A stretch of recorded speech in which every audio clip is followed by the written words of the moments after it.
quand je voyais notamment des comptes comme Financial Diet aux États-Unis ou The Skim, qui sont en fait des newsletters qui ont vocation à proposer une éducation financière envers les femmes, en disant voilà, les femmes n'investissent pas assez. Il y a d'autres moyens d'être consommatrice pour créer davantage de sororité et d'avoir une consommation plus féministe, par exemple. Et en fait, je voyais ce phénomène émergent qui est aujourd'hui énorme aux États-Unis et je me disais, mais on n'a rien ici, en fait. Et on pourrait développer un projet dans ce sens-là.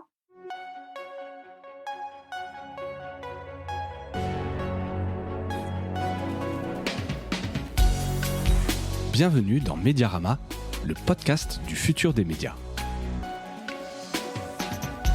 Je suis François Desfossés et chaque semaine, je rencontre des entrepreneurs, des têtes penseuses et des experts de la galaxie média. Ce podcast est proposé par Cosa Vostra, agence de conseil tech et créative. Retrouvez-nous sur cosavostra.com.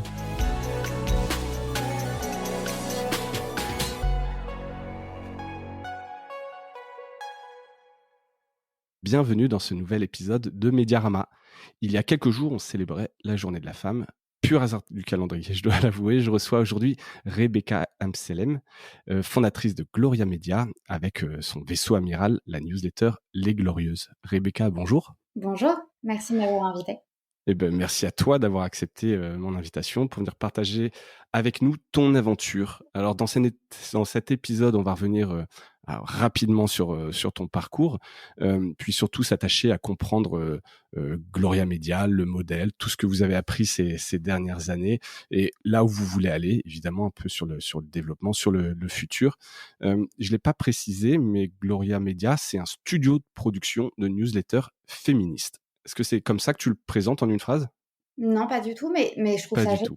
Donc du coup, dorénavant, je le présenterai de cette manière-là. Écoute, j'essaye d'être dans la synthèse avant d'utiliser un peu les mots importants et donc le newsletter, studio de production, parce qu'effectivement, vous en avez 5 maintenant de newsletters? Oui, on en a 5, bientôt 7. Bientôt 7, donc ça ne s'arrête pas et féministe parce que résolument c'est pas la marque de fabrique, mais c'est quelque chose que je pense qui est un peu chevillé, que vous avez chevillé au corps. Mmh.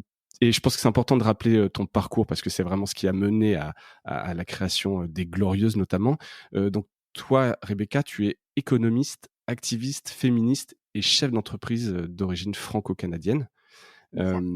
Et donc tu as commencé à être active en 2015. Alors pour avoir un peu regardé ton parcours, ça a vraiment commencé par le lancement de ce hashtag dont on a beaucoup parlé à l'époque et malheureusement encore aujourd'hui, c'était donc hashtag 5 novembre 16h47, donc lancé sur Twitter pour souligner les inégalités salariales hommes et femmes. Mmh. C'est vraiment ça qui a lancé. Comment t'en es venu à lancer ça en quelques minutes? C'est pas arrivé comme ça d'un coup, c'est un cheminement?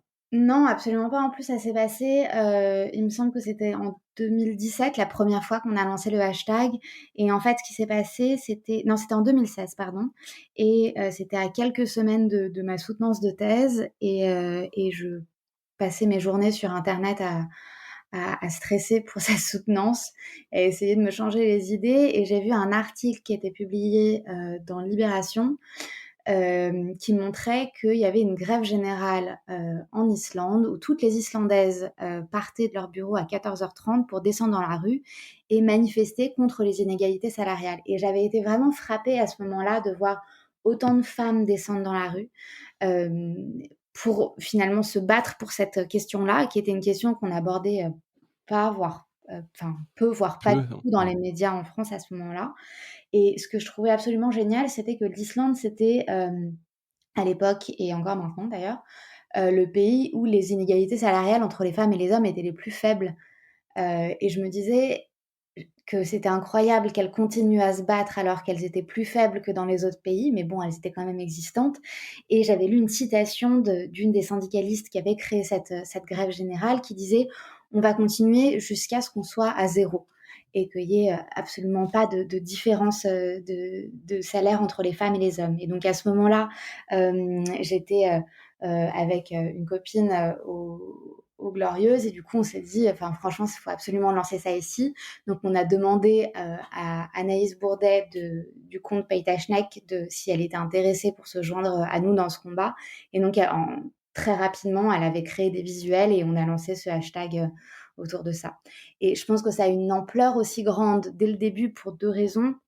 Le premier, c'était que c'était une année de campagne présidentielle, donc c'était en fait une manière pour les candidats et les candidates de se Se mettre en positionner avant. sur un sujet. Exactement. Et donc, je pense qu'on a eu énormément d'écho par rapport à ça. Et dans un second temps, il y avait un outil qui existait à l'époque, qui était très utilisé par les activistes et qui aujourd'hui n'existe plus, il me semble, qui était qu'on pouvait proposer aux personnes de s'enregistrer sur un site internet pour que, à telle date et à telle heure, tout le monde fasse le même tweet et avec le même lien et le même Ouais, ce qui est une message. espèce de bombe qui sort à un instant T où tu t'es Exactement. inondé de tweets avec ce hashtag. Exactement. Et je pense que c'est vraiment comme ça que ça a fonctionné. Malheureusement, l'outil n'existe plus. Mais alors, l'outil n'existe plus, mais le hashtag, lui, existe bien. Alors, je regardais quand même l'évolution de ces dernières années. C'était un peu déprimant parce que malheureusement, je crois que la date avance dans le temps au lieu de reculer vers la fin décembre. Juste pour expliquer, je suis même pas sûr qu'on l'ait fait, mais en fait, ça symbolise la date et l'heure à partir de laquelle en fait les femmes travaillent pour rien quelque part de manière un peu bénévole. C'est ce petit gap de environ 15% de différence entre les salaires hommes-femmes en France. Oui, absolument. Alors en fait, moi j'avais pris ce chiffre qui était environ de 15,1%, qui est le chiffre proposé par Eurostat, mais il faut savoir qu'il y a plusieurs chiffres qui permettent de mettre en lumière les inégalités de salaire et les 3 chiffres en fait évoquent des réalités différentes. Il y a le chiffre de 9%, 10% environ, qui est notamment évoqué par les membres du gouvernement et puis à l'époque Madame Pénicaud, qui était en fait à travail égal. Il y avait à travail égal, expérience égale, diplôme égal, il y avait quand même une différence de salaire de 10 points entre les femmes et les hommes. Et donc c'était pour montrer que ça c'était vraiment ce qu'on appelle la discrimination pure. Il y a un deuxième chiffre qui est de 25%, qui est notamment le chiffre qui est invoqué à juste titre par l'ensemble des syndicats, qui lui intègre tous les salaires confondus et surtout toutes les formes de contrats. Donc c'est contrat à temps partiel. Il faut savoir que du coup en France, 80% pardon, des emplois à temps partiel sont occupés par des femmes et de facto ont des salaires horaires qui sont plus faibles que les emplois à temps plein. Donc ça, c'est un élément. Et ça, en fait, ça intègre vraiment la réalité de différence de salaire entre les femmes et les hommes. Et le chiffre de 15%, en fait, c'est rapporté au salaire horaire, mais c'est uniquement sur les emplois à temps plein. Et nous, on a choisi le chiffre d'Eurostat parce que c'était le chiffre qui était utilisé par les Islandaises. Et on s'est dit, si jamais il y avait un engouement européen autour de cette thématique-là par les associations féministes, on pouvait en tout cas toutes se référer à un chiffre similaire, ou en tout cas qui avait une définition Ouais, similaire. qui permet de comparer en fait un pays à un autre, Voilà. une espèce de référentiel assez neutre où tout le monde a la même méthode de calcul. Exactement. Et donc, ces 15% correspondent à environ 39 jours ouvrés dans l'année. Et donc, on l'a rapporté au calendrier annuel. Et ce qui donne, effectivement, ça varie entre le 3 et le 6 novembre en fonction des années. Ce qu'on peut dire, c'est que ça stagne, ça n'avance pas. Et que malheureusement, il faudrait qu'il y ait des propositions politiques ou des politiques publiques qui soient un petit peu plus courageuses que celles qui ont été faites jusqu'à présent, si jamais on veut vraiment endiguer les inégalités salariales. Ouais, donc ça te déprime pas toi parfois que ça évolue pas, que cette date ait pas vraiment évolué depuis le lancement du hashtag? Dans le militantisme, que ce soit le militantisme féministe ou écologiste ou antiraciste, peu importe, je pense qu'un des maîtres mots, c'est l'optimisme, parce qu'à partir du moment où effectivement, on est énervé, déjà on est énervé par le système ambiant, par les institutions, par le fait que les politiques ne vont jamais assez loin, mais il faut qu'on garde une joie militante. Et donc, j'ai évoqué un livre qui s'appelle d'ailleurs Joie militante, qui est absolument incroyable et que je conseille à toute personne qui s'investit dans une cause. qui permet du coup de comprendre que l'optimisme doit faire partie de ses valeurs autant que le féminisme, autant que les valeurs écologistes. Ouais, sinon tu déprimes et puis, tu perds un peu Bah ouais, toute ta force de combat, quoi. Hem, exactement. c'est clair et donc les Glorieuses avaient été lancées, la newsletter juste avant, ce hashtag et c'est ce qui a permis en fait de donner beaucoup de visibilité à la newsletter, notamment? Oui, alors d'ailleurs, c'était pas le premier hashtag, qu'on avait lancé. La newsletter, la première newsletter, je l'ai envoyée le 29 septembre 2015 et le premier combat politique, qui a été mené au travers de la newsletter, c'était en décembre de la même année où j'ai écrit une newsletter sur, pourquoi est-ce que, enfin, en tout cas, c'est pas parce que le Front national, qui s'appelait à l'époque comme ça, était dirigé par 2 femmes jeunes que De c'est femmes, ouais. forcément un parti, féministe, parce que c'était à l'époque des élections régionales et les 2 femmes, avaient entrepris de prendre un champ lexical résolument féministe pour dire: «Bah, voilà, on est 2 femmes, donc on est pour les femmes». Or, c'était, uniquement une stratégie électorale puisqu'elles ont suffisamment de votes chez les hommes, mais elles doivent, davantage, plaire à leur électorat féminin, ce qui est pas le cas ju Ouais, est-ce qu'il y a un bassin d'électeurs, supplémentaires? et c'est Quelque pas part, les le hommes cas ont été peut-être déjà jusqu'à acquis. présent, notamment à cause de leurs valeurs antiféministes comme le fait d'être contre l'avortement ou, d'être résolument conservatrice, qui n'a jamais, été bénéfique pour les droits des femmes. Et Oui, du coup, en plus d'être raciste. et en plus d'être raciste complètement. Il faut le rappeler quand même, Il faut c'est le quand même ça un peu rappeler. le fond Ouais. et c'est une super transition parce que je voulais te parler donc on vraiment revenir là sur, les Glorieuses, la newsletter, en parlant vraiment du est-ce que la newsletter est un format de prédilection féminin? Alors je m'explique, hein, Mmh. c'est que tu as dû forcément voir cette série, sur Canal+, Miss America, Mmh. où on parle beaucoup donc on parle de Phyllis, Schlafly, Ouais. qui est donc une femme. Mmh. Heu et qui a beaucoup utilisé la newsletter, alors sur sa forme un petit peu à l'ancienne, un bulletin d'information, pour justement mobiliser un peu toutes les militantes, qu'elle était résolument antiféministe. Est-ce que tu penses que la newsletter, c'est un format qui marche bien chez les femmes ou est-ce que c'est juste un hasard entre, ce bulletin d'information de Phyllis Schlafly, sa newsletter et ce que tu fais toi? Bah, c'est hyper intéressant que tu évoques ça parce que c'est effectivement, ça m'a frappée quand j'ai vu la série, qu'elle utilisait ce format et après j'ai, lu un livre génial il y a pas longtemps qui s'appelle «L'histoire des féminismes». Il me semble que ça a été préfacé par Michel Perrault, ça a été fait par Michel Perrault, pardon, par l'historienne Michel Perrault et dedans, elle évoque notamment le fait que la newsletter était un format très utilisé par les groupes politiques féministes. Tout confondu en fait, parce que c'était, un format, privilégié des groupes militants, dans les années, 50, 60, 70, en tout cas avant qu'on ait accès à d'autres choses. Donc en fait, c'était, plus un format qui était utilisé, dans le champ politique, de manière un peu classique, plus que par les femmes en particulier. Même Ouais, si c'était la même chose pour, les groupes, communistes, ouvriers, ou autres.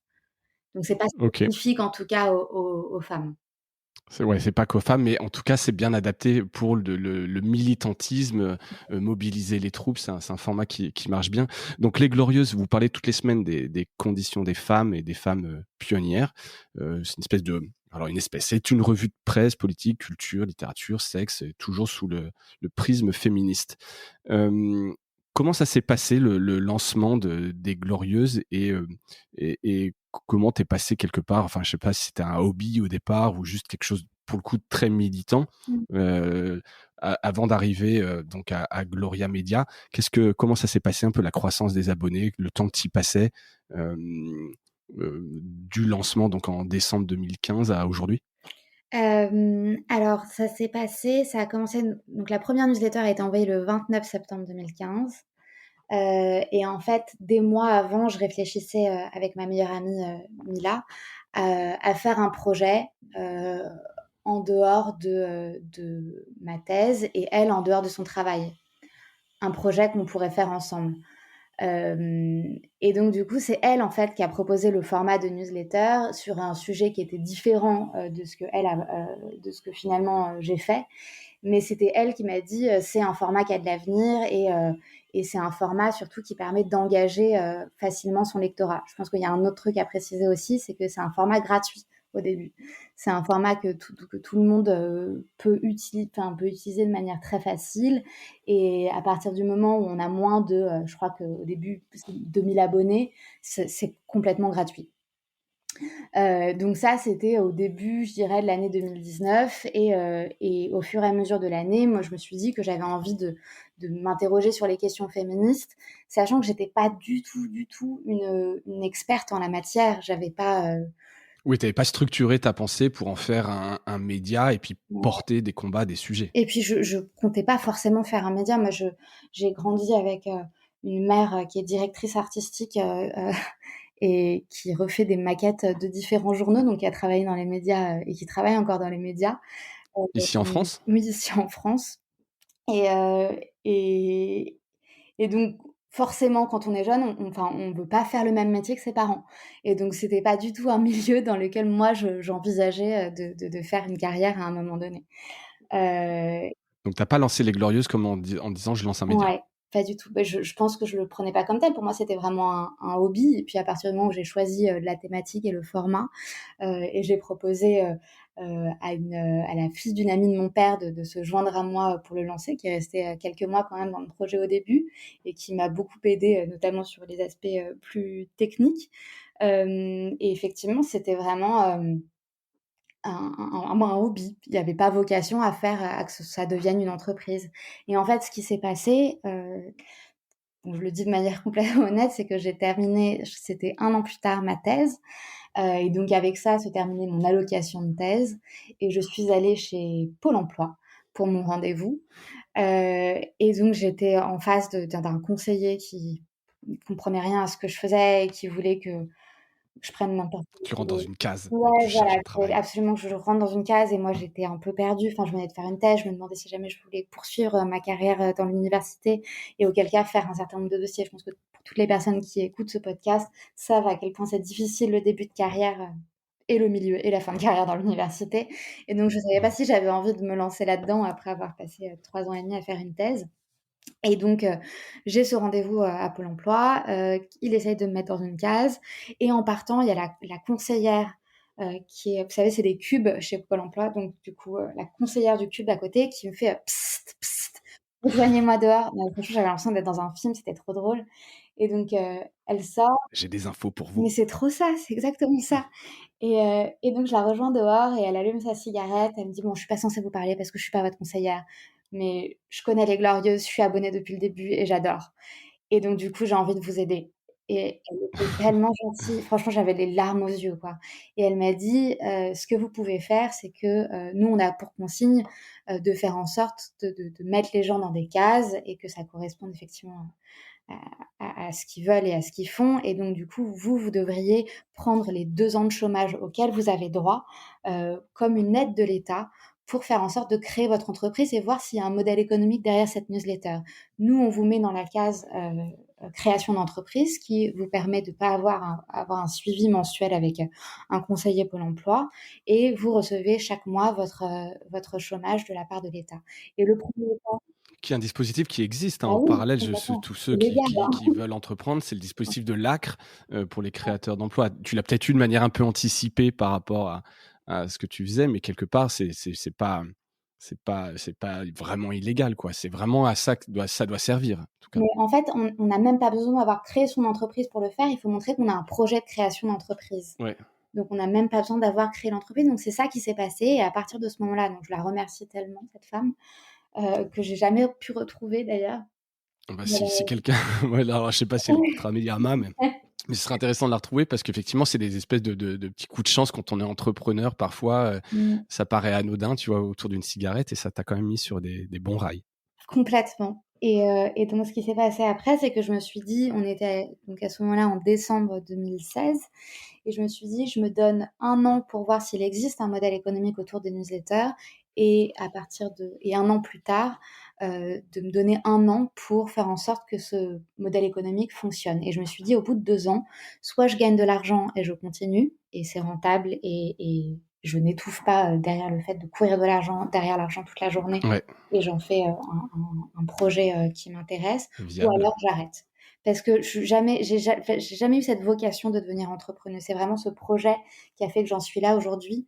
Mais c'est pas, et encore, je sais pas combien de temps je vais le faire encore, mais je me dis, c'est pas forcément un métier que je ferai toute ma vie d'être entrepreneuse. Je pense que il y a une part quand même de vocation, et c'est quelque chose que j'ai pas. Pour le coup, ce projet m'anime complètement et je pense que j'aurai un pied dedans un peu toute ma vie. C'est ouais, c'est intéressant comme remarque. Tu te sens enfin, donc tu es entrepreneuse de fait parce que tu es sur un sujet qui t'intéresse, te mobilise, mais tu te sens pas au fond, entrepreneuse à faire ça, demain te dire: «Tiens, je vais faire un autre projet qui aura rien à voir avec le féminisme, et je vais lancer, autre chose». Tu es pas Ah comme ça? non, non, non, non, pas du tout. Non, non, Bon, je suis après tu l'es par la force des choses aujourd'hui. voilà, exactement. Je pense que je suis plus une entrepreneuse de fait qu'une entrepreneuse de cœur. Bah, écoute, c'est bien de le dire et de l'assumer. Il faut être aussi honnête vis-à-vis de soi-même, et puis ça permet aussi de connaître un peu des fois ses limites, tout ce qu'on veut vraiment faire. Parce que Mmh. effectivement, au-delà du média, après être entrepreneur, bon, c'est la compta, c'est des RH, Ouais, c'est du commercial, c'est planifié, et cetera. Voilà, je pense que c'est un métier et c'est pas pour rien ouais, bien qu'il y a sûr. des écoles pour et c'est pas une école que j'ai faite par ailleurs et Mais c'est pas le truc qui te fait le plus kiffer, dans ton travail.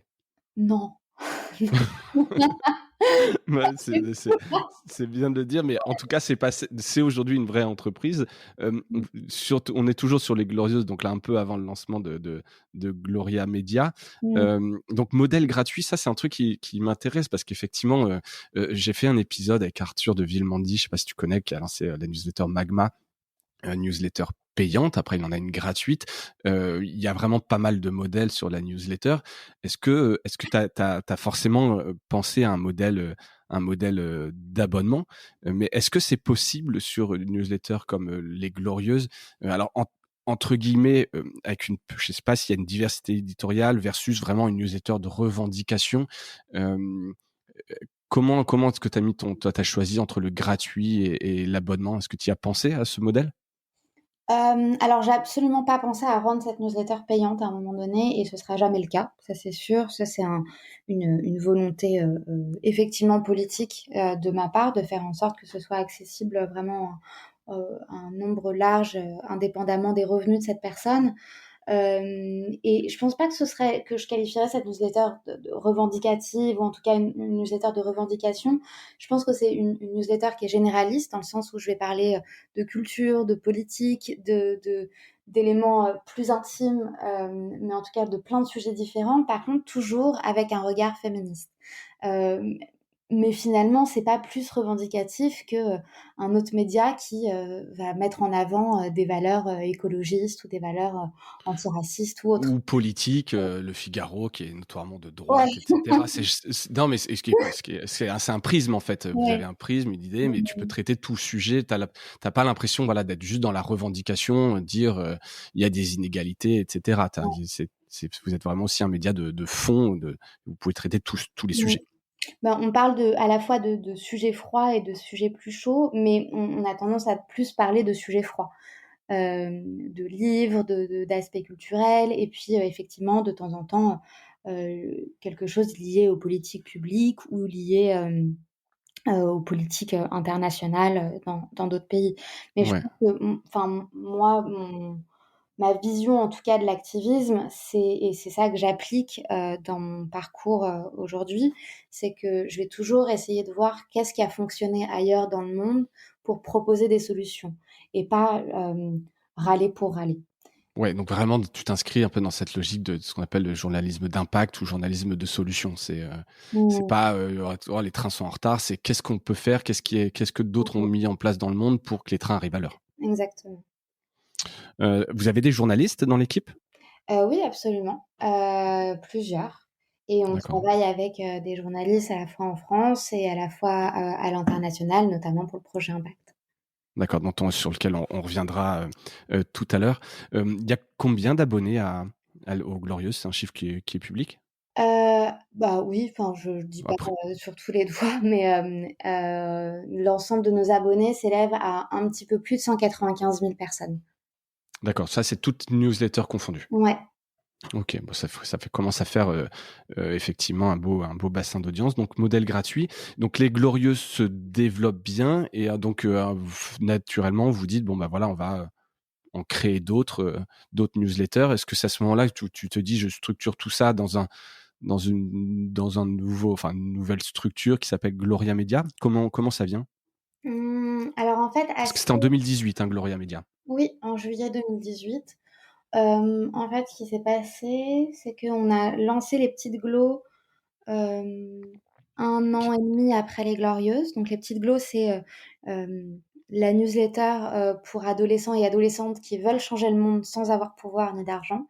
Donc l'idée, justement, c'est de mettre en avant des soit des case studies, soit des histoires de militants et de militantes qui ont réussi à faire évoluer quelque chose dans leur société qui était important pour elles et pour eux. Et donc finalement, c'est un peu les 2 premières newsletters qui ont été lancées avant même la création de l'entreprise. Et en fait, la création de l'entreprise a été tout simplement créée pour pouvoir faire des factures. Enfin, c'était vraiment, c'était la raison. Il fallait rentrer dans la légalité. Si tu veux gagner de l'argent, il faut facturer. Si tu Ouais, veux c'est facturer, il faut une boîte. C'est-à-dire qu'avant la création de Gloria Media, c'était quoi? C'était l'auto-entrepreneuriat? Ou même pas? Il n'y avait pas de non, je business? facturais pas, juste, j'avais rien à facturer, j'avais pas de C'était un hobby. clients, Ouais, t'avais pas de, oui, oui, donc t'avais même pas besoin, effectivement. Donc j'avais le chômage. ouais, bah, bah bien, voilà. Le fameux. Non, mais c'est bien, ça t'a permis de valider.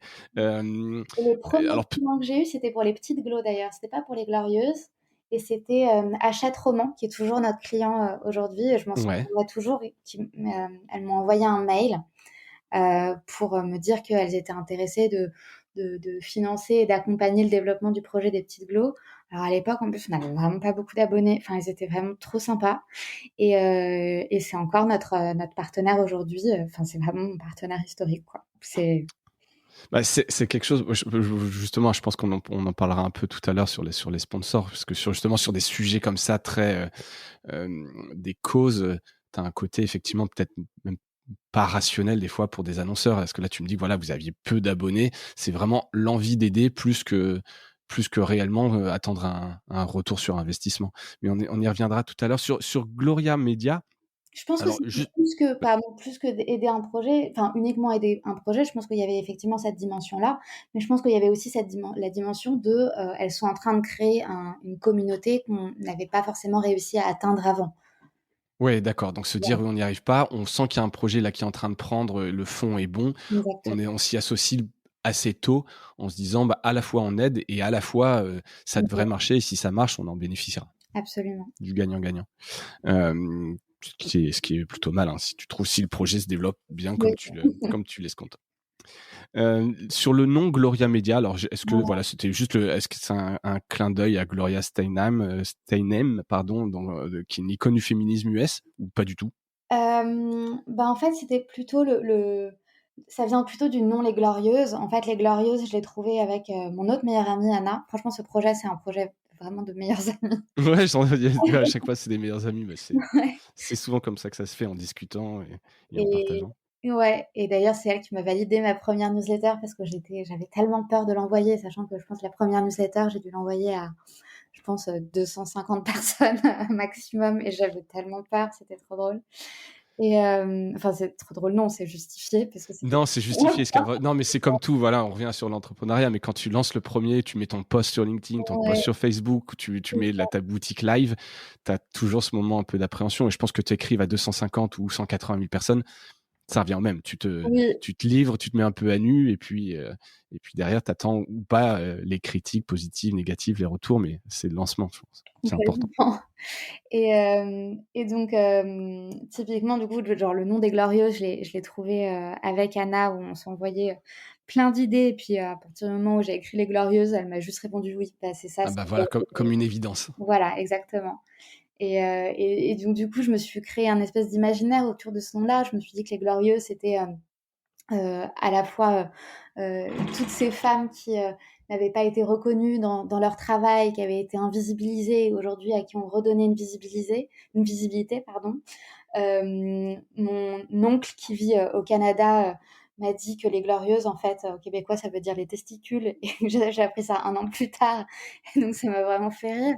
Ouais, c'est rigolo, c'est un C'était clin d'œil sympa, quoi. une réappropriation finalement de ce mot d'une autre manière. Il y a une autre personne qui m'a dit que les glorieuses, c'était le nom qu'on donnait aux jeunes femmes qui se mariaient avec des artistes très vieux avec finalement en arrière-pensée de pouvoir avoir un héritage et de prendre derrière, donc finalement un nom assez sexiste, on peut le dire.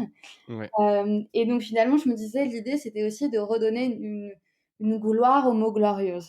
Et je pense que c'est ça aujourd'hui le nom. Et donc dès le début, l'adresse mail qui fait partir la newsletter, qui est encore la même adresse mail aujourd'hui, c'est gloria@lesglorieuses.fr. Et donc les Gloria, ça vient plus de glorieuse D'accord, de que la gloire de que de précieuse. cette Voilà. féministe US. Bon, ce qui est pas mal non plus, comme J'aime beaucoup association. par ailleurs d'ailleurs, hein, Gloria. Voilà, ça fait un truc de plus à raconter, mais Voilà. effectivement, c'est un beau choix de nom, Les Glorieuses, et j'ai l'impression que maintenant, si tu t'appelles Glorieuses, en tout cas en France, c'est plutôt vous qui sortez en premier que les testicules ou les filles des sugar daddy, que je connaissais pas d'ailleurs par ailleurs ce terme. Donc là, Gloria Media se lance, donc vraie entreprise, ça y est, tu es entrepreneuse, tu peux facturer tes sponsors. Ouais. Hem, donc 5 newsletters, bientôt 7. Comment vous choisissez les verticales aujourd'hui? Parce qu'on sait que dans les newsletters, j'en parlais avec Marine Ledouche, je sais pas si tu connais de Médiane, on parlait un peu des Oui. newsletters. C'est un des succès, je pense que tu me contrediras pas, c'est vraiment le côté très incarné, et cetera. Comment est-ce qu'aujourd'hui tu choisis des verticales? C'est des gens qui viennent avec des idées qui portent très fort, ou est-ce que vous avez en stock des idées de verticales et tu attends la bonne personne? Comment vous vous développez là-dessus? Alors moi, j'ai vraiment une page entière d'idées de newsletters que j'ai envie de lancer et c'est plutôt on me dit genre, enfin: «Détends-toi, calme-toi, on va pas pouvoir tout lancer d'un coup». Je pense que c'est plus une histoire d'opportunité et de financement, en fait. Aujourd'hui, je lance pas de newsletter tant qu'elle est pas financée pendant au moins 1 an. Et Hem, comment tu peux la financer en amont? De par maintenant votre hem, pédigré quelque part, votre track record, vous êtes capable d'aller voir des sponsors en disant: «Je lance telle verticale, est-ce que tu m'accompagnes?» Bah, en fait, je pense qu'on a déjà la chance d'avoir, une communauté et un projet tel que, en fait, c'est les personnes qui nous contactent parce qu'ils veulent faire des choses avec nous, généralement avec la newsletter des Glorieuses. Et puis, la newsletter des Glorieuses, quand même assez radicale, faut le dire. Ouais. Hem Et donc l'idée, c'est de voir si jamais il y a pas d'autres thèmes, qui pourraient être intéressants et du coup qui permettraient d'être abordés de manière plus spécifique. Et donc typiquement la 3e et 4e newsletter, c'était, économie, donc la verticale économie. Et la verticale économie, c'est parti d'une réflexion, que moi j'avais eue, quand je voyais notamment des comptes comme Financial Diet aux États-Unis ou The Skim, qui sont en fait des newsletters, qui ont vocation à proposer une éducation financière, envers les femmes, en disant voilà, les femmes, n'investissent pas assez, ne sont pas assez, investisseuses, ne sont pas, assez, je sais pas consommatrice responsable parce que c'est quand même, assez péjoratif comme terme, mais de dire qu'il y a d'autres moyens d'être consommatrice pour, créer davantage de sororité et d'avoir une consommation plus féministe, par exemple. Ouais. Et en fait, je voyais ce phénomène émergent qui est aujourd'hui, énorme aux États-Unis et je me disais: «Mais on n'a rien ici, en fait et on pourrait développer un projet, dans ce sens-là». Et en fait, c'est ce qui s'est passé, c'est ce qu'on a, lancé avec le département relations humaines de L'Oréal. Qui était avec qui du coup on a développé ce projet et d'économie. Donc au début effectivement c'était sur l'éducation financière et on a fait évoluer un peu le projet, même beaucoup le projet, pour que ce soit plus en accord avec ce que nous on voulait faire. Et aujourd'hui vraiment c'est un format de vulgarisation d'études économiques universitaires, scientifiques, pour faire en sorte de mettre en lumière des recherches qui ont déjà été faites par des économistes femmes d'un peu partout dans le monde sur la question des femmes et du travail. D'accord, donc Et ça, c'est une newsletter qui existe à la fois en français et à la fois en anglais. vous avez lancé, dès le premier numéro dans les 2 langues? Oui, absolument. D'accord, et donc ça pareil, donc tu es allé voir L'Oréal pour les pitcher sur ce sujet-là, en leur disant voilà, enfin, ou est-ce que tu avais cette idée en disant: «Je cherche quelqu'un», ou est-ce que c'est une histoire de rencontre, tu avais ce projet-là et puis tu rencontres quelqu'un, puis on dit: «Pourquoi pas?» Comment est-ce que tu t'es fait? Parce que là, c'est intéressant, j'imagine que des gens qui veulent se lancer dans les newsletters, Mmh. l'argent, c'est évidemment le nerf de la guerre. Comment est-ce que tu fais pour aller, voir L'Oréal et avoir un budget pour lancer ta newsletter? J'ai rencontré, la personne avec qui je fais ce partenariat qui s'appelle Margaret Johnston Clark et qui est, directrice de la diversité, dans le groupe L'Oréal et je l'ai rencontrée à une soirée caritative, complètement par hasard. Et elle m'a dit qu'elle connaissait Les Glorieuses et qu'elle aimait énormément. Et elle disait, bah viens, on réfléchit à quelque chose qu'on pourrait éventuellement faire toutes les deux. Ouais, Donc, OK. du coup, ça s'est passé de manière plus informelle que ça, quoi. Ouais, Je suis s'il y pas a un peu allée le voir hasard. Ouais. l'organisation en disant, voilà, j'ai ce projet, est-ce que vous accepteriez Qui est une autre manière de faire, mais peut-être plus difficile en tout cas. Là, c'est vraiment, voilà, par la rencontre, tu te dis quelqu'un, aimerait bosser avec toi, tu réfléchis un peu et puis tu trouves le projet et puis ils y vont. Exactement. Donc il faut sortir dans les cocktails, rencontrer du monde, quoi. C'est toujours les bonnes rencontres, qui font. Et surtout s'investir. Là, pour le coup, c'était pour Human Rights Watch. Donc, c'était une soirée pour soutenir Human Rights Watch. Bon donc tu Donc, vois, il faut c'est s'investir politiquement. exactement, exactement. Comment vous travaillez aujourd'hui? Parce que donc tu dis que vous produisez donc des newsletters en anglais. Tu m'as parlé tout à l'heure de Mmh. correspondants à l'étranger. C'est plus un hobby, on l'a vu maintenant, donc ça fait bientôt 7 newsletters. Comment vous travaillez? Quel outil vous utilisez? Vos méthodes de travail?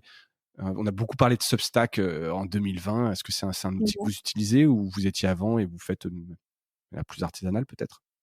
Alors non, nous on n'utilise pas Substack et je fais juste une parenthèse sur Substack. Je pense que c'est aujourd'hui le meilleur outil si jamais on veut lancer sa propre newsletter. Tu C'est redémarrerais vraiment aujourd'hui, tu irais sur Substack, genre tu réfléchirais pas une seconde?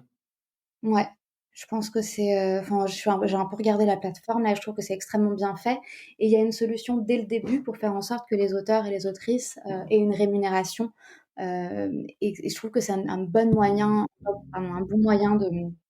de se rémunérer grâce aux newsletters, qui est, voilà, donc Substack, je trouve que c'est intéressant. Nous, on utilise comme logiciel d'envoi, c'est Campaign Monitor, Mmh.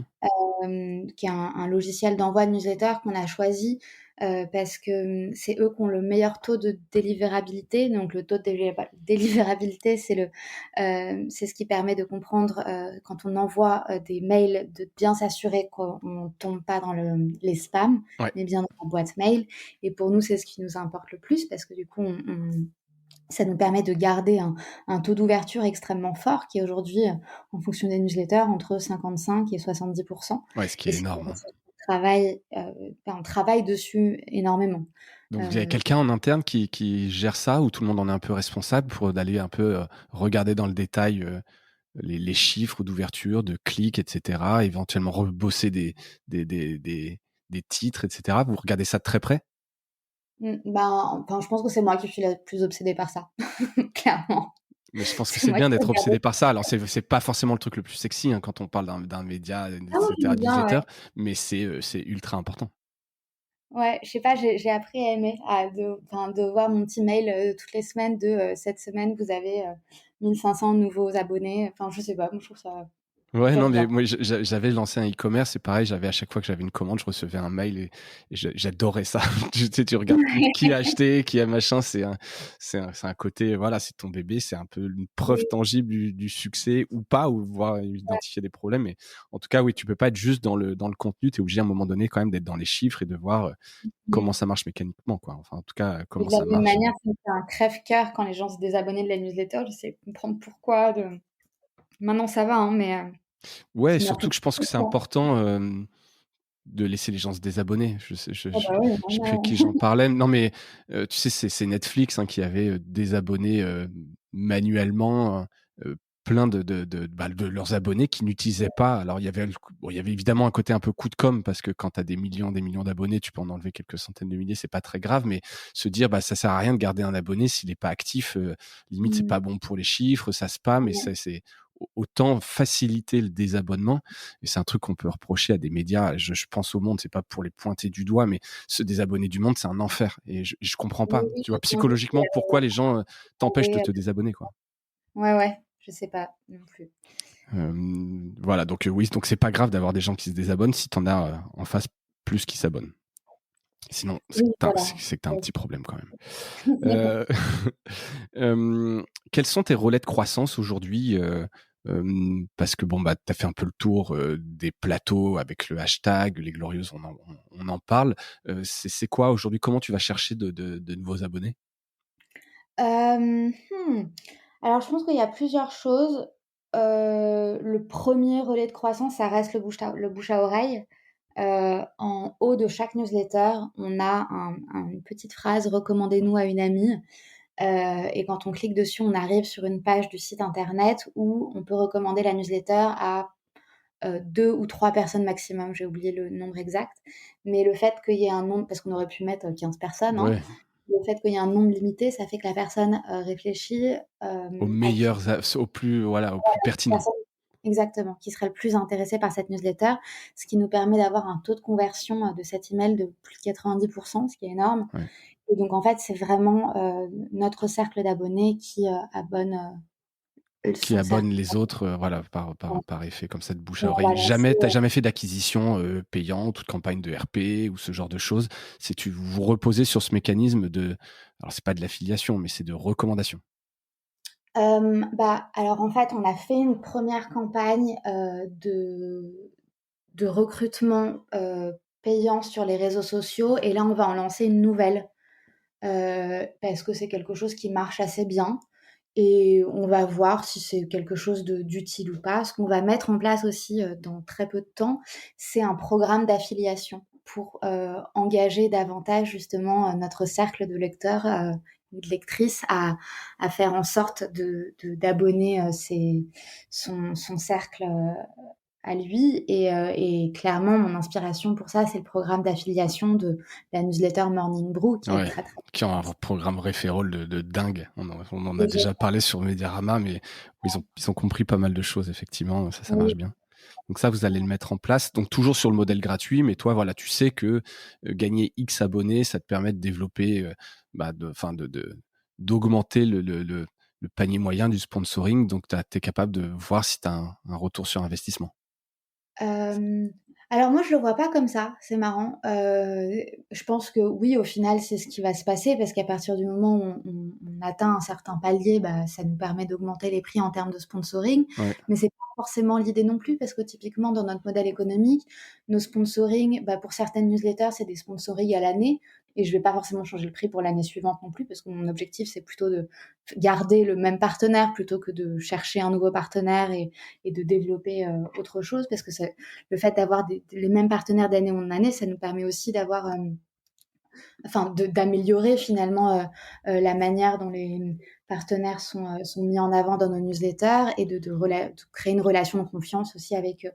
Donc ça, c'est pour le côté sponsoring. Et puis après, notre modèle économique ne repose pas uniquement sur le sponsoring. Il y a aussi le Club des Glorieuses, avec deux possibilités ouais, d'abonnement au Club des Glorieuses. Un à 79 € par an et un à 129 € par an, qui donne accès notamment à tous les événements qu'on organise. Et donc ça, typiquement, plus on a d'abonnés, bah, plus on a une conversion au Club des Glorieuses. d'accord, qui est un peu ton focus. Donc ça, ce club, effectivement, j'avais bien vu. Vous avez combien de, alors, c'est des adhérents ou je sais pas, enfin, combien de membres payants vous avez dans ce club? 388. D'accord. J'ai vu ça hier, j'ai regardé Ouais, je vois, ça sort tout de suite le chiffre précis. Non, c'est tu parce regardé, que je regardais pas. ce qui est bien, je crois que j'avais vu un article de toi où tu disais, 200, alors ça datait d'il y a quelques mois, donc ça prouve quand même qu'il y a un succès. Hem J'avais et oublié ça, c'est cool. et qu'est-ce qu'il y a, tu peux en dire un peu plus? Parce que cette notion de, tu sais, de membre dans les médias, c'est quelque chose qui est beaucoup Oui, regardé et cetera. Il y a plein de avec médias qui l'ont testé avec plus ou ouais, moins de succès. Et j'ai vu notamment parmi donc, les perks un peu, enfin les choses auxquelles on a le droit en étant membre, l'accès à un groupe privé sur LinkedIn. Ça ouais. m'interrogeait un petit peu. Est-ce que tu peux, ça donne quoi? Tu peux m'en dire plus? Alors c'est pas forcément moi qui suis dessus d'ailleurs, c'est vraiment les membres du club, entre elles, et parce qu'on a remarqué déjà qu'elles voulaient faire en sorte qu'il y ait plus d'interaction entre elles en dehors des événements, sachant qu'en plus avant on faisait des événements physiques, donc elles se voyaient au moins une fois par mois. Mais bon, il y avait pas tout le monde qui était disponible. Mmh. Maintenant, tout est passé en numérique évidemment. Et donc du coup, on avait créé à l'époque un groupe sur Facebook pour qu'elles puissent se raconter des choses, etc. Et ce dont on s'était rendu compte, c'était qu'en fait, il n'y avait pas tout le monde qui avait Facebook. Haha. Pourtant, j'imagine, je sais pas si tu vas parler de LinkedIn, mais j'imagine qu'il y a quand même plus de monde sur Facebook que LinkedIn, statistiquement. Et ben non. Non? Enfin, en tout cas, pas dans notre club. Ouais, bah, ça, c'est Parce que intéressant aussi. Ouais, c'est intéressant. Je pense qu'il y a surtout beaucoup de personnes qui voulaient faire du business entre elles et qui voulaient voir ce que l'une et l'autre faisaient, qui cherchaient un job ou alors qui étaient en freelance ou alors qui étaient au contraire responsables comme dans un grand groupe et qui voulaient développer, enfin avoir comme cliente ou avoir comme prestataire plus de femmes qui enfin voilà, avec qui elle avait des affinités. Et donc en fait, il y a beaucoup plus de choses qui se passent grâce à ce groupe LinkedIn. Et pour le coup, les groupes LinkedIn sont mieux faits que les groupes Facebook pour ce type d'échange. D'accord, mais ça veut dire quand même que alors soit parmi les membres ou les lecteurs des Glorieuses, c'est quand même enfin, une sociodémographie un peu CSP+, hem, que Euh, non, je oui, sais pour pas le si tu connais bien ton audience? euh, Tu vois? Est-ce que c'est pas anodin de dire quand même que là, tu parles de gens qui veulent faire du business entre elles, et cetera? Bah, en fait, je pense que déjà, oui, je sais pas s'il y a que des CSP+ qui sont sur LinkedIn. Je pense pas que ce soit que des CSP+ qui fassent partie du Club des Glorieux. Je pense qu'il y en a beaucoup aussi.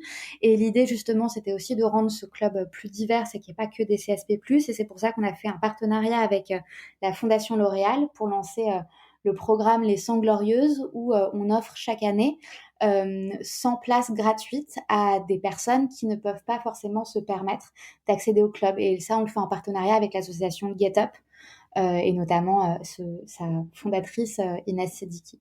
Et ça, l'idée justement, c'est de faire en sorte qu'il n'y ait pas une sociodémographie homogène au sein du Club des Glorieuses. OK, ça c'est plutôt cool, et ce club, donc là, il y a plus d'événements physiques, tu parles en numérique, c'est quel type d'événement?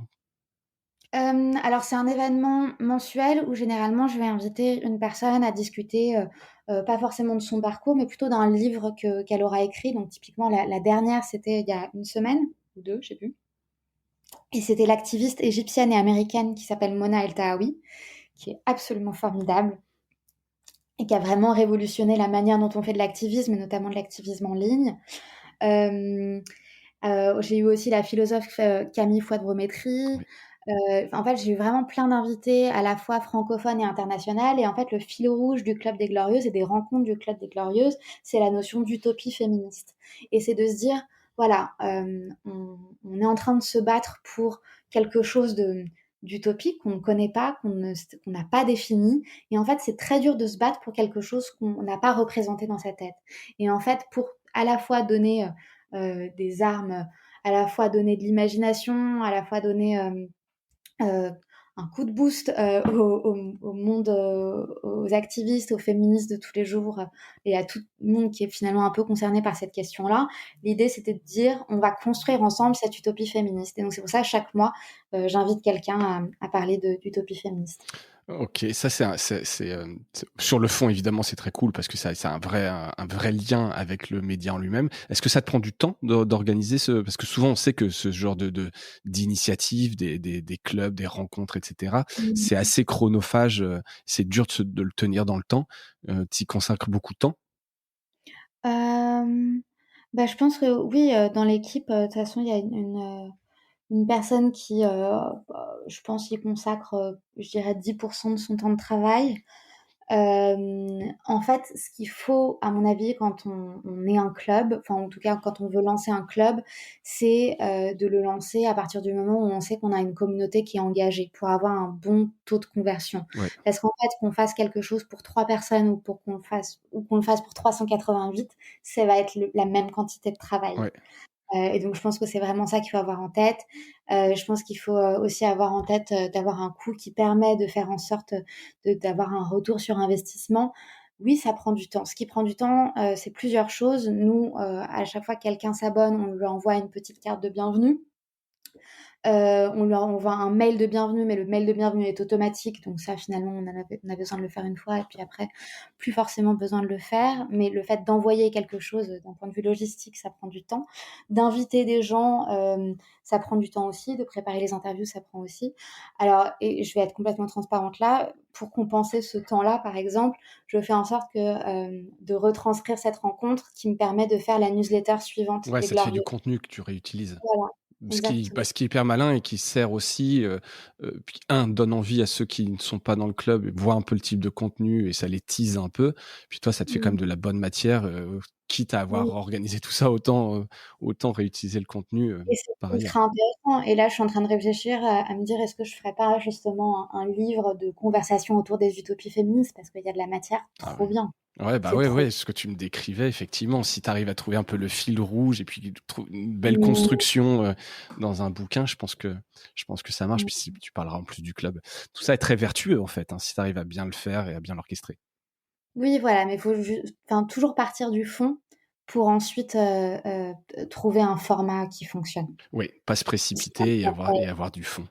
Parce Ouais. qu'effectivement, c'est pareil, je parlais des clubs, mais la diversification vers des livres, et cetera, il y en a beaucoup qui le font.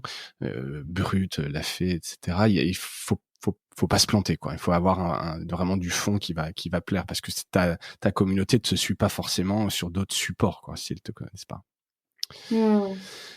Donc le club, donc ça marche bien et aujourd'hui, effectivement, toi, c'est aussi une manière d'avoir une autre jambe de revenus. L'autre, on disait, c'est les sponsors. Je m'interrogeais juste, quand on a un petit peu parlé, tout à l'heure, comment est-ce que tu choisis tes annonceurs? Parce que, évidemment, tu as toujours un peu la enfin, je sais pas si ça existe, enfin si, forcément un effet de féminisme washing, je sais pas si ce terme existe, mais peu importe. Comment est-ce que tu t'assures, toi, que tes sponsors, je sais pas, sont vraiment bien alignés avec ce que vous faites? Est-ce que tu as une charte? Comment tu contrôles? Parce que derrière tu prescris quelque part quand tu adosses un sponsor à ton contenu. Comment tu les sélectionnes? C'est une bonne question. Alors déjà, effectivement, il y a un côté prescriptif, dans le choix des sponsors qu'on a, mais je suis pas non plus garante de leur côté féministe parfait et déjà, je pense pas que toute entreprise peut être parfaite, en termes de féminisme ou en termes de quoi que ce soit d'ailleurs et moi-même, je prétends pas l'être et donc je vais pas, dire que je veux travailler uniquement avec, des entreprises parfaites, partout. Ce qui m'intéresse, c'est de travailler avec des entreprises qui, heu, qui veulent, faire les choses bien, qui veulent s'améliorer, qui ont des valeurs, qu'ils veulent mettre, en avant et généralement ce que je leur dis, c'est que, et c'est un peu, je te donne mon pitch commercial, Ouais, non, mais c'est intéressant justement. Vas-y. c'est que, en gros, les entreprises, collaborent avec nous pour 3 raisons et on collabore avec elles pour ces 3 mêmes raisons. La première, c'est que, elles vont lancer un produit qu'on dit féministe, donc ça, c'est souvent des startups. Ça va être, par exemple, notamment, tout ce qui est développé autour, des protections menstruelles, donc les culottes, menstruelles, les tampons bio, ce type de choses ou alors, des applis, ou des logiciels qui peuvent vraiment permettre concrètement d'améliorer la vie des femmes. Mmh. Pourquoi? Parce que notre public, c'est vraiment le bon public par rapport à ça. La deuxième raison, c'est, des entreprises qui veulent, faire plutôt de la communication institutionnelle et donc montrer quelles sont les pratiques au sein de leurs entreprises qui pourraient intéresser, notre public. Donc soit pour attirer, des Ouais, nouveaux marque talents, employeur. voilà, marque employeur ou alors aussi pour, dire: «Voilà, nous on a testé ça en interne, ça a fonctionné. Si vous êtes chef d'entreprise ou si vous travaillez dans un autre groupe, ça pourrait être intéressant de le faire, mais pas d'une manière, on va dire, «Nous, on est les meilleurs et vous devrez faire la même chose». Plutôt: «Nous, on a testé ça, Ouais, voilà». voilà un peu les learnings qu'on a fait. Tout c'est pas parfait, mais on a testé ça, ça peut vous inspirer, vous donner Exactement. des idées. Et le troisième champ, d'intérêt, ça va être, sur les événements. Donc ça, c'est un peu moins le cas en ce moment, hein, mais ça va être par exemple, les événements, les programmes, ça va être des entreprises qui vont créer, des choses pour, les femmes et sur les questions, des droits des femmes ou du féminisme ou de l'entrepreneuriat des femmes, par exemple, et qui veulent communiquer auprès de notre communauté parce qu'elles savent que c'est, une communauté qui est intéressée par ces sujets-là. Mmh. Ça, c'est vraiment les 3 raisons pour lesquelles, les marques collaborent avec nous. On a fait, une collaboration, qui était d'ailleurs ma première collaboration, je dirais pas avec qui, mais qui a complètement raté. C'était ma question suivante. Est-ce que tu as eu un fail? Donc je suis ravi que tu t'en parles sans nommer la marque évidemment. Il y a forcément eu un fail, mais je peux même pas te dire genre le type de produit, mais bon, c'était un produit lié aux cosmétiques. Et c'était, pourtant une communication qui était très portée sur l'empowerment des femmes. Je pensais pas que ça pouvait rater à ce point-là, quoi. Mais je pense qu'on a reçu vraiment, je sais pas, je dirais 500 mails Bang! ouais, de lectrices qui disaient: «Mais qu'est-ce qui vous a prise, quoi?» Et là où elles sont sympas, c'est qu'elles nous ont quand même donné une autre chance.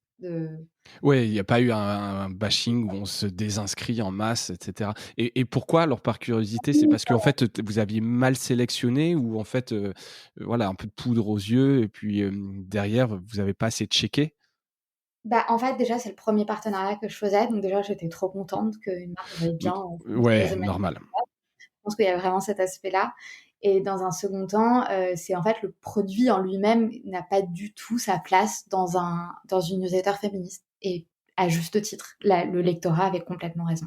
D'accord, beh, donc tu as appris, ça vous avez appris, je pense que tu referas peut-être alors je sais pas, faut je sais pas, mais des erreurs, tu pourras toujours en faire, mais et alors pour contrebalancer, ton plus beau partenariat, ton plus beau sponsor?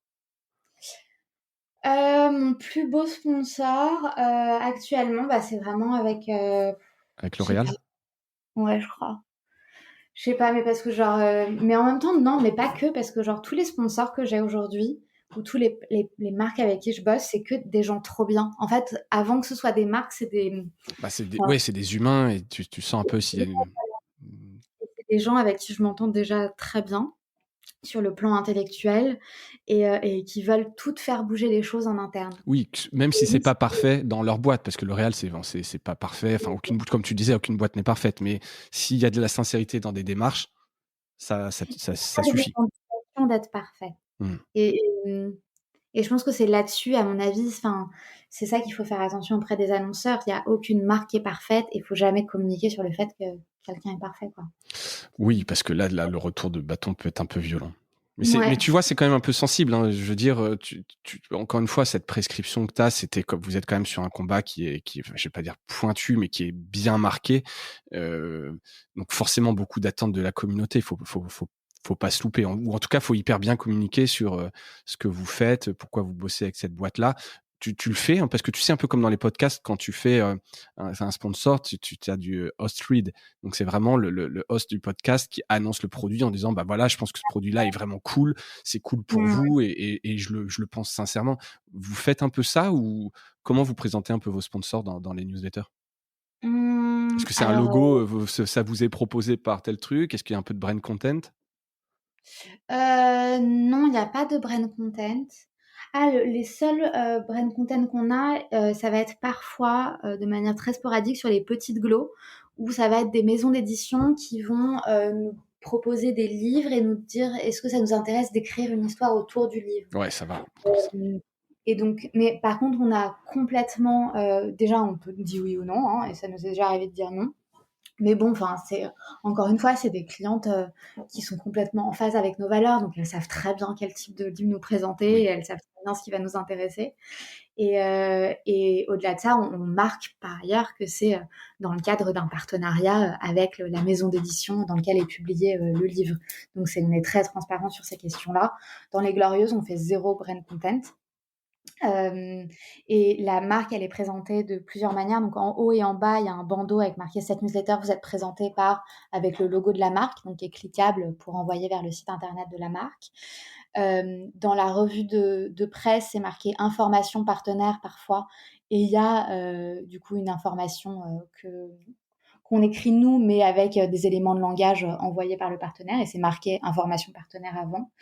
En dessous, on a un bandeau qui est en format GIF ou en format PNG, qui est pareil cliquable.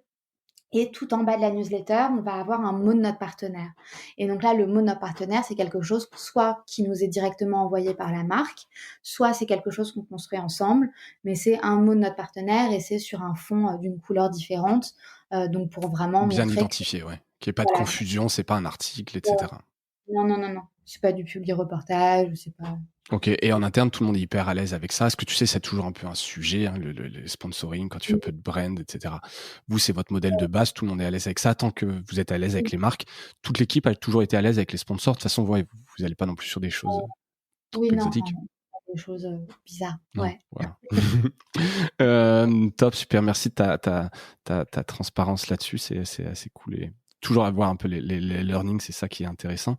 Dernier projet, est-ce que je vois qu'en plus le temps file vite, mais c'est parce qu'il y a plein de choses à dire. Vous avez lancé donc une agence de presse féministe, Impact. Donc ça, je crois que c'est très récent comme projet, puisque je crois que le numéro 0 devait partir en janvier dernier. Tu peux nous en Mmh. dire plus? Vous en êtes où? Quelle vision tu as sur cette agence de presse?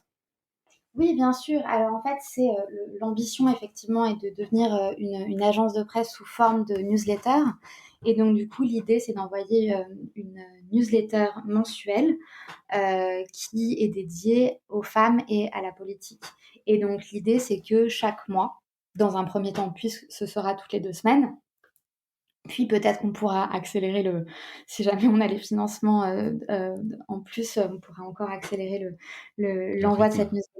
Mais donc du coup, ça va être construit avec un édito slash enquête plutôt, sur un mouvement féministe qui se passe quelque part dans le monde et ensuite on va y avoir des brèves, donc sur plusieurs sujets différents. Un, qu'est-ce qui se passe en termes d'évolution des politiques publiques qui impactent la vie des femmes, d'où le terme impact. Qu'est-ce qui se passe en termes de mobilisation, politique, féministe qui impacte la vie politique du pays. Et voilà, donc ça c'est les 2 types de brèves qu'on va trouver, en dessous. Pour les premiers numéros, on a fait un partenariat avec le Fuller Project. Donc, c'est un projet qui est trop génial, qui est un projet international qui a vocation à faire en sorte qu'il y ait davantage d'enquêtes qui aient pour sujet la vie des femmes dans le monde.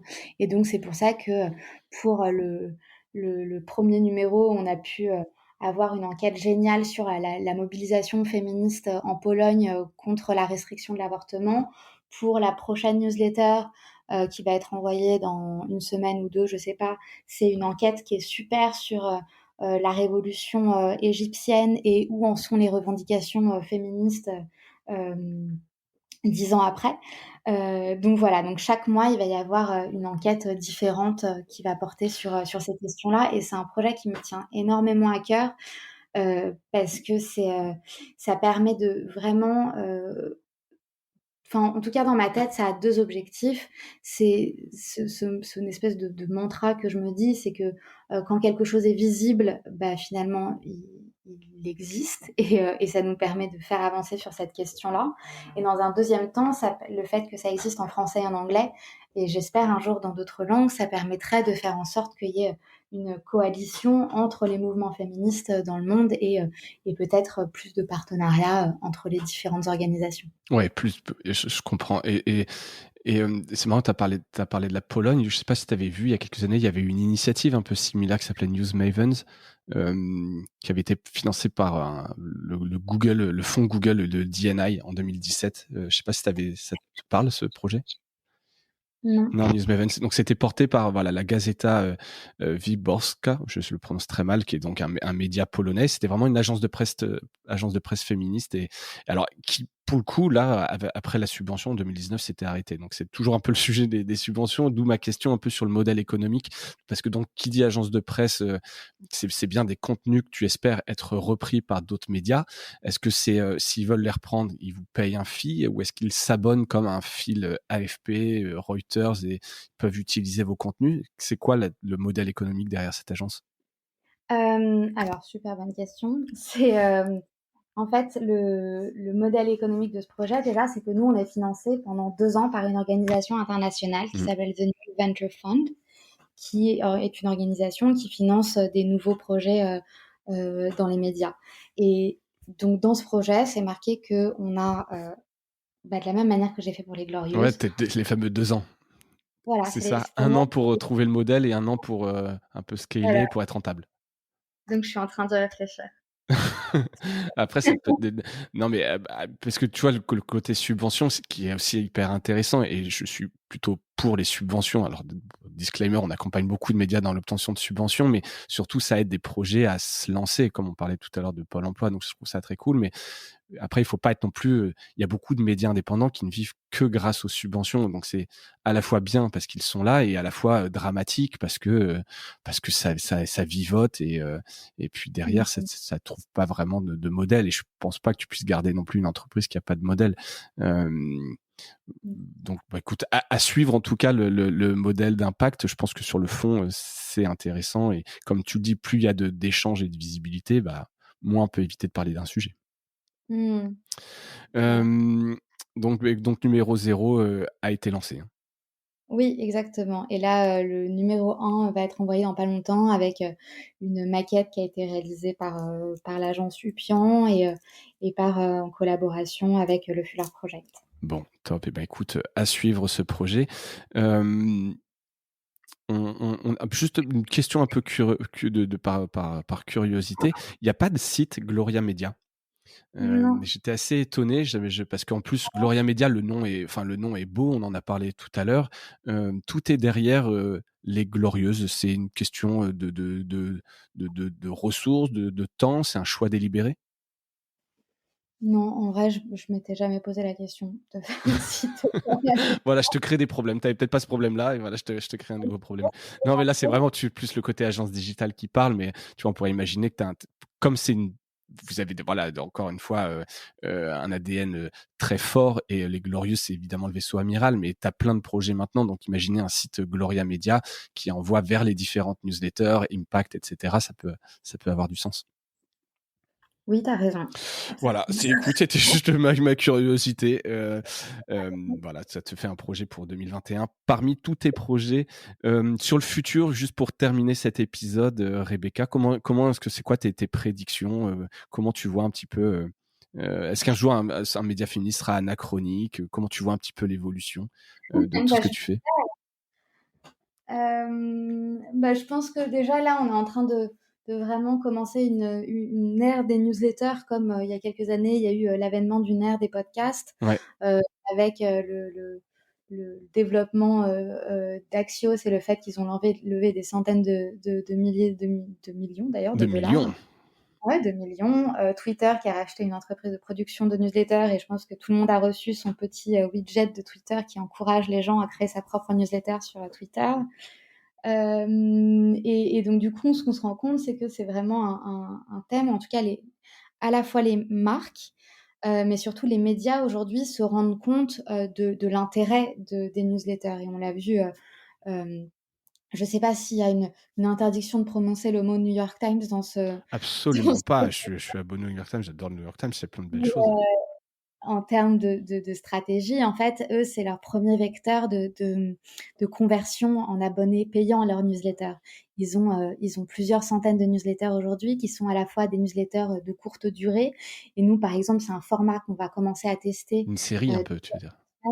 comment? Comme une série, ouais, Oui, autour d'un événement et cetera, qui te permettent d'embaser beaucoup de monde, d'accord. absolument. Ouais. Typiquement, avec les petits pots, on va lancer une masterclass sur, comment changer le monde en 7 leçons.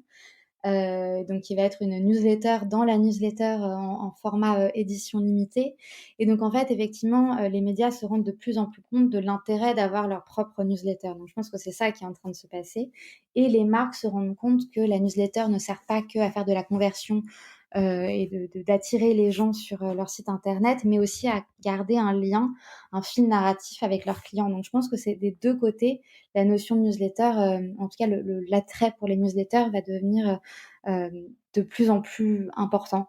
Donc d'un point de vue, média et format média, moi, c'est quelque chose qui m'intéresse, énormément et que je suis, beaucoup et d'un point de vue aussi sur du contenu et du type de contenu, éditorialisé au sein de Gloria Media, les questions féministes aujourd'hui sont au cœur de l'actualité Ouais. et le fait de proposer finalement ce type de format, hem, déjà nous permet d'être un peu en avance par rapport à d'autres médias, mais le fait que les autres médias s'y mettent nous oblige aussi à être, toujours plus innovantes dans le contenu qu'on propose. Donc ça nous force à être encore plus innovantes et surtout ne jamais se reposer sur ses lauriers. Tu as bien raison. Et la dernière question à laquelle tu as un peu répondu, mais c'est parce que je voulais la citer, parce que c'est Mélissa Bounois qui nous a mis en relation, donc Ouais. de Louis Média. Donc pas de podcast, c'est réservé à Louis Média et toi, je sens que tu es très newsletter et tu le défends, très bien. Pas d'initiative sur l'audio. Bah, on est en train de faire un projet avec Charlotte et Mélissa d'ailleurs, de l'une. Bon, bah, voilà. Dont tu peux parler? Est-ce qu'il est peut-être un peu Non, tôt? il était un peu tôt. Bon, bah, écoute, j'essaierai de vous recevoir alors, toutes les 3 ou qu'on en parle en tout cas, mais je pense qu'effectivement, c'est assez évident que vous avez plein de choses à faire ensemble, donc j'ai hâte de voir ça. On arrive au bout de cet épisode. Rebecca, merci beaucoup de ton temps, de ta transparence sur tous ces sujets et d'entrepreneuriat, même si tu dis que tu n'es pas une entrepreneuse de fait, t'en es une et tu lances quand même plein de trucs, donc je tiens à le saluer. Donc merci d'avoir accepté l'invitation encore une fois. Bah, merci à toi. Merci à toutes et à tous d'avoir écouté cet épisode jusqu'au bout. J'espère qu'il vous a plu. En tout cas, moi j'ai passé un super moment.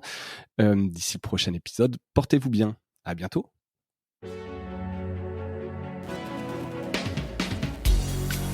Voilà, Mediarama s'achève.